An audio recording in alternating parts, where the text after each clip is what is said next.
আসসালামু আলাইকুম ভাই ও বোনেরা। রমজান আসছে খুব শীঘ্রই, আর আজকে আমি আপনাদের এমন একটি বিশেষ দোয়া শেখাবো যেটা রমজানের প্রথম রাতে পড়লে আল্লাহ তাআলা আপনার সারা মাসের সমস্ত গুনাহ মাফ করে দেবেন। ভিডিওটি মনোযোগ দিয়ে শেষ পর্যন্ত দেখুন। রাসূলুল্লাহ সাল্লাল্লাহু আলাইহি ওয়াসাল্লাম বলেছেন, যে ব্যক্তি রমজানের প্রথম রাত্রিতে খালেস দিল থেকে আল্লাহ তার কাছে তওবা করবে এবং ক্ষমা প্রার্থনা করবে, আল্লাহ তাআলা তার পূর্বের সমস্ত গুনাহ ক্ষমা করে দেন। সুবহানাল্লাহ! শুধু এক রাতের আমলেই পুরো জীবনের পাপ মুছে যেতে পারে। আলহামদুলিল্লাহ। চলুন এবার দেখি কিভাবে এই দোয়া পড়তে হয়। রমজানের প্রথম রাতে ইশার নামাজের পরে প্রথমে 2 রাকাত তওবার নামাজ পড়বেন। তারপর এই দোয়াটি 100 বার পড়বেন। আস্তাগফিরুল্লাহাল আযীম আল্লাযী লা ইলাহা ইল্লা হুয়াল হাইয়ুল কাইয়্যুম ওয়া আতুবু ইলাইহি।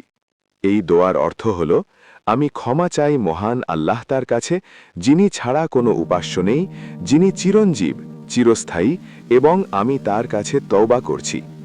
দোয়া পড়ার পর নিজের ভাষায় কেঁদে কেঁদে আল্লাহ কাছে মাফ চান। যত বেশি অন্তর থেকে কাঁদবেন তত বেশি কবুল হবে। তবে এই দোয়া কবুল হওয়ার জন্য 3টি গুরুত্বপূর্ণ শর্ত আছে। প্রথম শর্ত, আপনাকে অবশ্যই খাঁটি মন থেকে তওবা করতে হবে, শুধু মুখে নয়, অন্তর দিয়ে।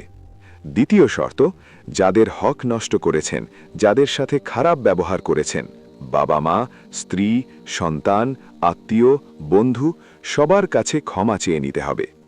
তৃতীয় শর্ত, আপনাকে দৃঢ় সংকল্প নিতে হবে যে আপনি আর কখনো সেই পাপের কাজে ফিরে যাবেন না।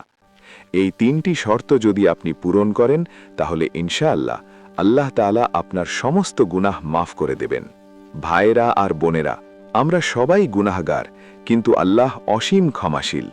রমজান মাস হল আমাদের নতুন জীবন শুরু করার সুবর্ণ সুযোগ। প্রথম রাত থেকেই এই দোয়া পড়ুন। ভিডিওটি শেয়ার করুন যাতে আপনার পরিবার এবং বন্ধুরাও এই দোয়া জানতে পারে। কমেন্টে লিখুন ইনশাআল্লাহ। আল্লাহ আমাদের সবাইকে কবুল করুন। আসসালামু আলাইকুম ওয়া রাহমাতুল্লাহি ওয়া বারাকাতুহু।